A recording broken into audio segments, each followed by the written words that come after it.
Season 3 begins with us very much heading in the right direction. The dragons have got a bit bigger, and you're starting to see what they'll end up becoming. We're headed to Astapor because we've got our ships and now we need an army. Some say the Unsullied are the greatest soldiers in the world. The greatest slave soldiers in the world. She debates whether the Unsullied would truly be behind her because she's paid them to. Once I own an army of slaves, what will I be? Piat Pri has sent a warlock to try and kill me, and I'm saved by Sebastian Selmy. The honor is mine, my queen. He pledges allegiance to me because he was head of the Kingsguard for my father. I've been searching for you, Daenerys Stormborn, to ask your forgiveness. I will not fail you again. Egret's taking him to meet Mance Rayder, and this is going straight into enemy territory. He doesn't rate his chances of survival particularly high. Don't look so grim, Jon Snow. If Mance Rayder likes you, you'll live another day. And if you don't... When Jon first walks into Mance's camp, he meets Tormund. What do we want with the baby, Claw? This baby killed Coronathan. Mance is a legendary figure. He used to be part of the Night's Watch. Why do you want to join us? I saw Craster take his own baby boy and leave it in the woods. I saw what took it. And why would that make you desert your brothers? I want to fight for the side that fights for the living. Do you know how long it's going to take us to get to King's Landing, walking through fields and forests? Yes. One thing Jaime's very good at, he's very good at sniffing out people's weaknesses. Move. He wants her to lose it with him so that he will get the opportunity to get out of his chains and get rid of her. And then they reach this bridge, and finally he gets the opportunity.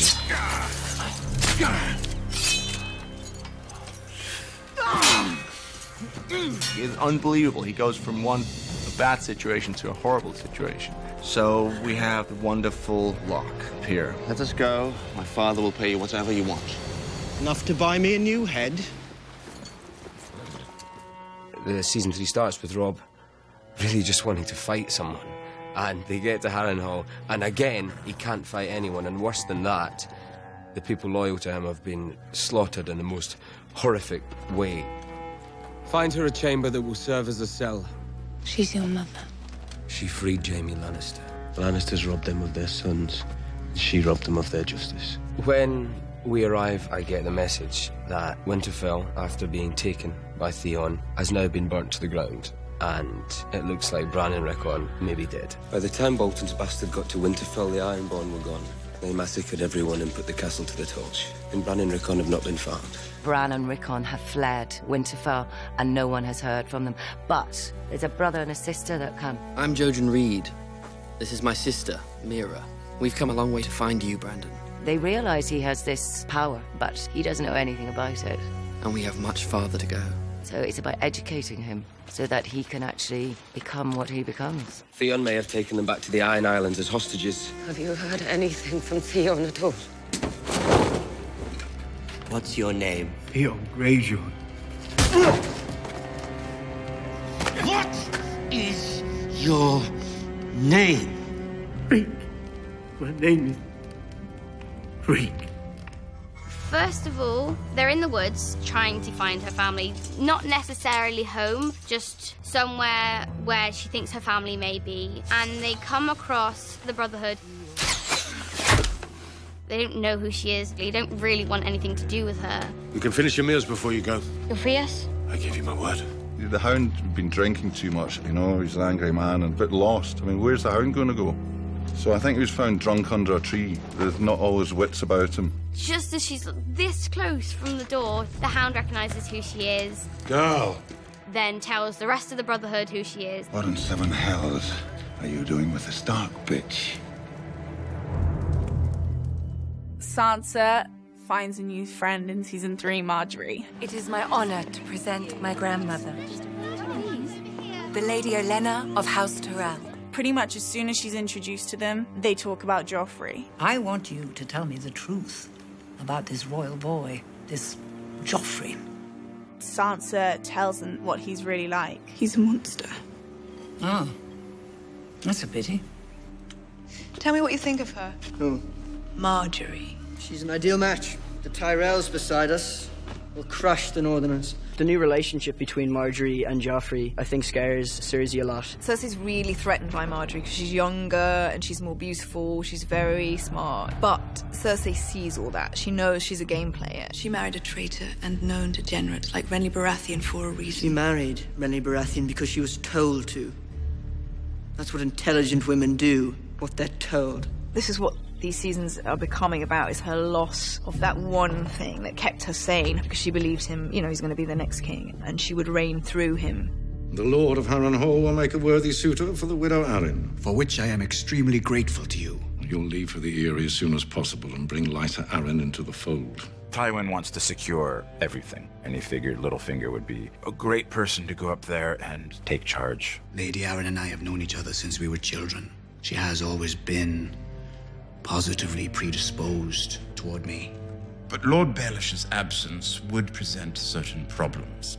The royal wedding may end up being the most expensive event in living memory. Not a good time to leave the crown's finances unattended.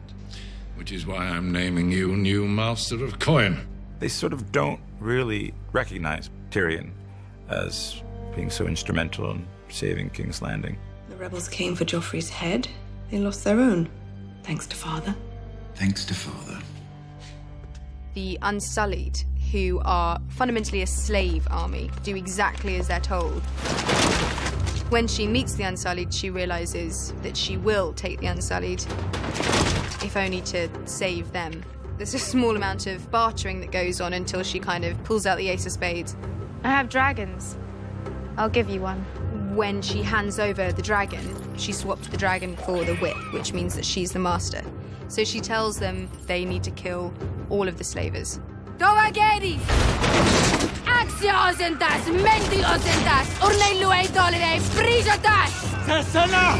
Dracarys.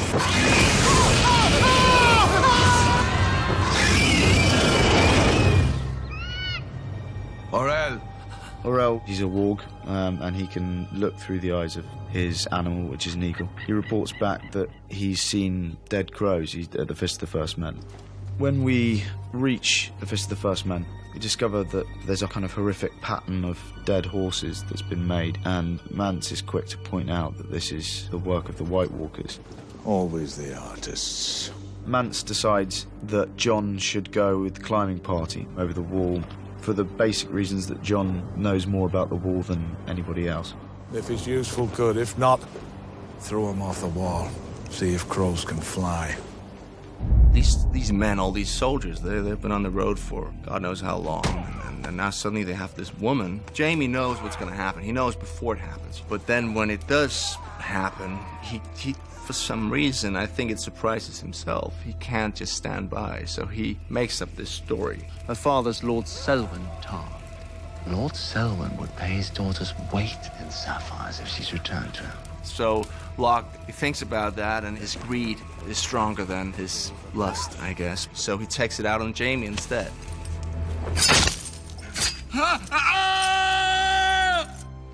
We get the news that Rob's grandfather is dead at River Run. Rob's very much aware that he needs the army that his mother's family command as well. So they set off to go to River Run for the funeral of his grandfather and to discuss what happens next. And when we get there, Rob meets again the Blackfish and Edmure, Catelyn's brother. Edmure has come up with 2 Lannister prisons. Willem Lannister, Martin Lannister. Willem and Martin Lannister are 14 years old. Lord Karstark takes it upon himself during the night to slaughter these 2 young boys, chained up in a prison cell. Rob understands why he's done it, but as a king and as a just leader, he can't allow that to go unpunished. Rickard Karstark, I sentence you to die. When Rob carries out the sentence on Lord Karstark, Rob loses half his army. The Karstarks are gone. They need more men. They need help. He needs to make amends with the people he's betrayed, which is the Freys. But because of Rob's breaking of his promise by marrying Talisa when he had been promised to one of Walder Frey's daughters, they are very skeptical about approaching Walder Frey. And rightly so. He sends 2 sons as an envoy. And Walder Frey has said, yes, we will help you. But the sting in the tail is that Edmure must marry one of Walder Frey's daughters. Could I see her first? You want to count her teeth? He's disgusted because everybody in the land knows that nobody in any right mind would want to marry a Frey. The Brotherhood take her to see their leader. His name is Beric Dondarrion. She's not particularly happy about it, but they're not hurting her, so it could be worse. You know, he's a knight, but he's with all these guys in rags, and they look like a bunch of swineherds. If you mean to murder me, then bloody well get on with it. You'll die soon enough, but it won't be murder. For some bizarre reason, they choose trial by combat.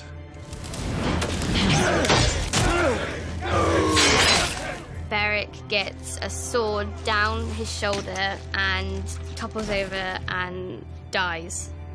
But somehow Beric Dondarrion is born again with the help of Thoros. It was really pretty spooky stuff.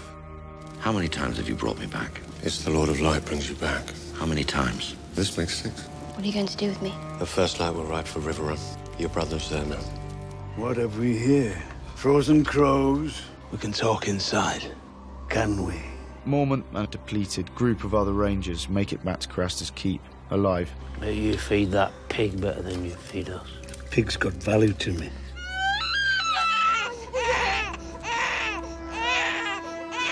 It's at this point that a rebellion starts.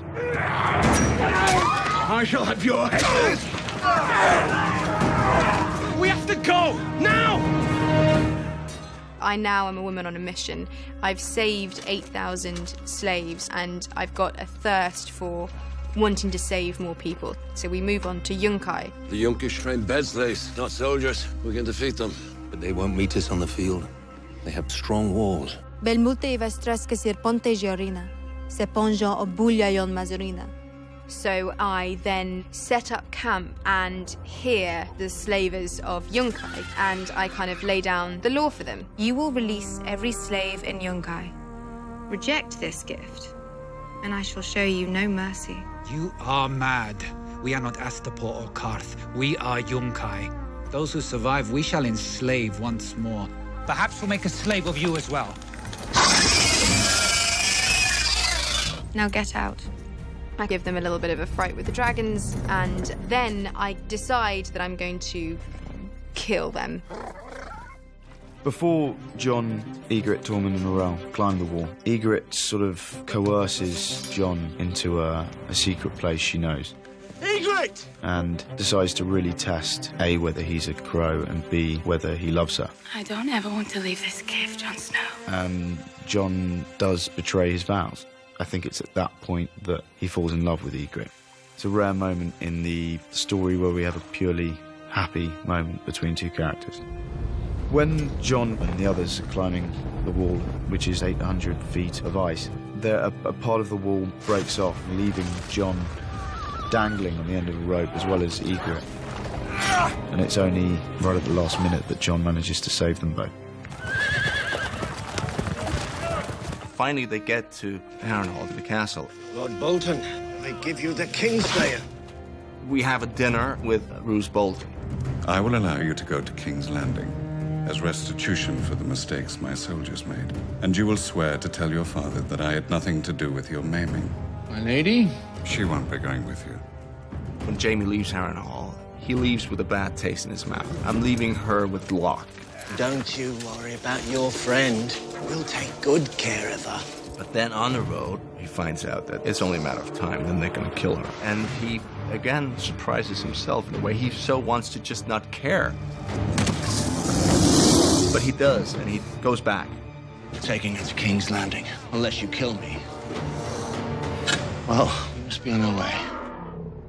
Spotted a Lannister raiding party. How far? Less than a day's ride south. Time for a lion hunt. They say, oh, we're gonna go and kill some Lannisters, and then we'll take you home. I swear to you, this isn't any... You're a liar! They're all distracted, getting on their armor and things like that. So she sees her opportunity, and she goes for it. Anguy, bring her back. Come back! Then gets stopped by the hound. Kick all you like, Wolfgar. Won't do you no good. He sees a chance of using Arya as a bargaining chip. Is that the Blackwater? That's the Red Fork. I'm taking you to the twins. Your uncle's marrying one of the Frey girls. Your mother and brother will be there, and they'll pay me for you. So a great road trip begins. Littlefinger comes along and he says to Sansa, he's got a ship and he could take her with him. Please, Lord Baelish, tell me what to do, tell me when. She, yet again, thinks she's going to get out of here. You must see Highgarden. I don't think the Queen would let me leave King's Landing. Margaery wants to marry Sansa off to her brother, Loras Tyrell. Once I marry Joffrey, I'll be queen. And if you were to marry Loras... Which Sansa is over the moon about. She's getting married to a guy that's actually nice. The Tyrells are plotting to marry Sansa Stark to Sir Loras. We need to find Sansa Stark a different husband. He tells Tyrion he's going to marry Sansa, which I find hilarious. Then kind of within the same breath, lets me know that I'll be marrying Margaery's brother. Tyrion will do as he's bid, as will you. What do you mean? You'll marry Sir Loras. I will not. But you will. This arranged marriage to Sansa doesn't go very well. She doesn't like that news at all. She wasn't going to go on Littlefinger's ship because she was being married to Loras. Now Littlefinger sailed away.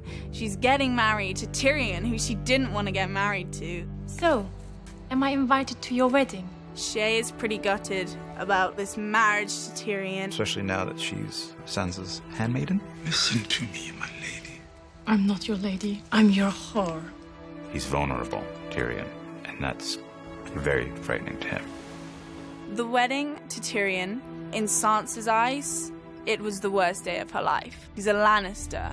She's not going to trust him. Joffrey, of course, takes great glee in this new relationship and torments both of them, as he usually does. Time for the bedding ceremony.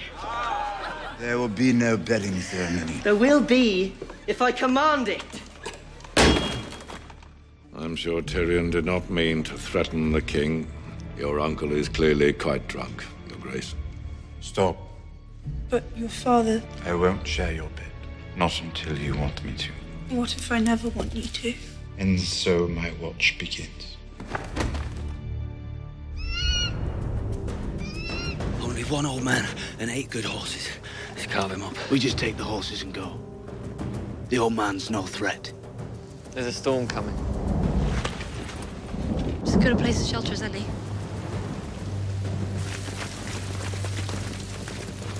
Wildlings. Bran and Rickon and Osha and Hodor are in the windmill that is just by where Jon is. Do the paths just miss each other? Neither of them know that they're there.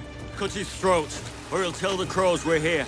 The man, has to be killed, and Tyrell suggests that it should be Jon who does it to prove that he's a wildling. Kill him! Orell and Tormund are about to kill Jon when 2 direwolves attack. It's Bran who goes into his warg mode and into summer to attack the wildlings and save Jon.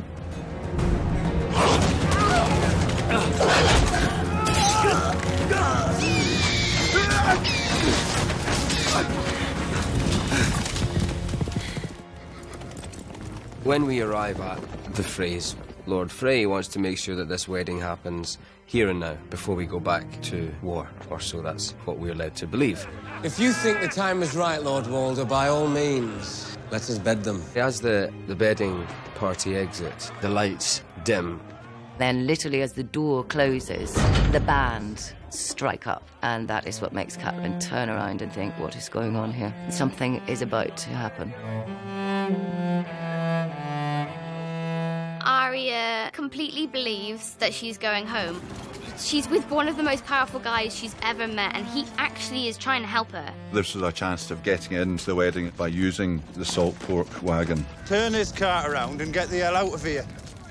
Lord Walder then stops the proceedings. Bruce Bolton comes over to the table and sits beside Catelyn, and that's when the enormity of the situation strikes her.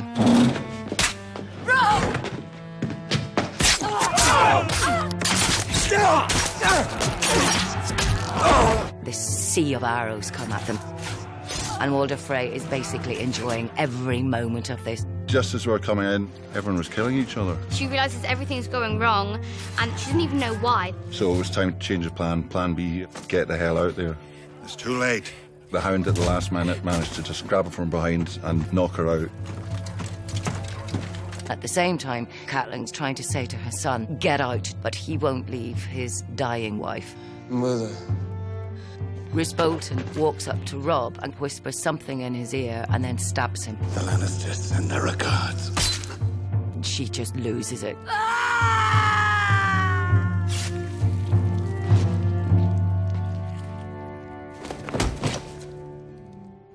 When Joffrey gets the news of the Red Wedding, this is the best day of his life. I walk into the small council chamber and everyone else sort of knows what has happened. I don't. Killed a few puppies today? Robb Stark is dead. Joffrey loves every second of it. Command Lord Frey to send Robb Stark's head.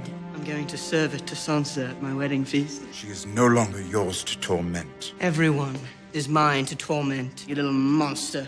Monsters are dangerous, and just now, kings are dying like flies. She finds out that her brother and her mother have been killed. Sansa. It is very unexpected. All her hopes are dashed, like, every single time. She is pretty bitter. The usurper Robb Stark is dead, betrayed by his bannerman. Despite his loss at Blackwater, the threat of Stannis is still present. From Maester Aemon of the Night's Watch. Their Lord Commander is dead. What he saw beyond the wall, it's coming. For all of us. Stannis appears to be more determined in his desire for the throne. This war of 5 kings means nothing. The true war lies to the north, my king. Death marches on the wall. Only you can stop him. So Sam and Gilly head towards the wall together to go back to the Night's Watch. The Night Fort's closest to Castle Black. It's got a secret sally port. It leads through the wall, right down into the Night Fort. It's empty. Let's find a place to sleep. So they come across Bran and Hodel. Come with us. We'll walk straight to Castle Black. Take us north of the wall. Why in the world would you want to go? I don't want to. I have to. No, he comes back to King's Landing, and then, of course, no one recognizes him. Step aside, country boy. He makes it up to Cersei, and then he sees her, and they just look at each other. This is really the moment where he really realizes that I'm no longer the same man. She's ecstatic because she's got the one person she trusts back, but he comes in missing the thing that makes him who he is as a man. They're both a bit like, who are you? You know, there's a lot happened since they haven't seen each other. After Jon escapes, Ygritte catches up to him. I have to go home now. I know you won't hurt me. You know nothing, Jon Snow.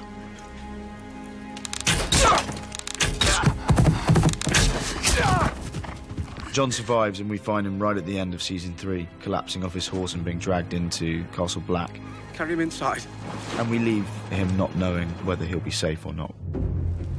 Under the cover of nightfall, I send my best men in through a side entrance to the city of Yunkai and have them murder all of the slavers, and so that they can then release all of the slaves. When she finds that they've been successful, they come back to wait outside the gates of Yunkai to see what the fallout will be. And then the slaves come out, and the person they see is Dany, the woman who's saved them. Misa! Misa! The word that comes out of their mouth is Misa, which means mother. And it's this moment that Dany, for the first time, sees what her new dream is going to be, and she realizes the possibility of how many more there are to save. And it's this wonderful moment of them looking to her as a mother and her kind of accepting their love and becoming a leader.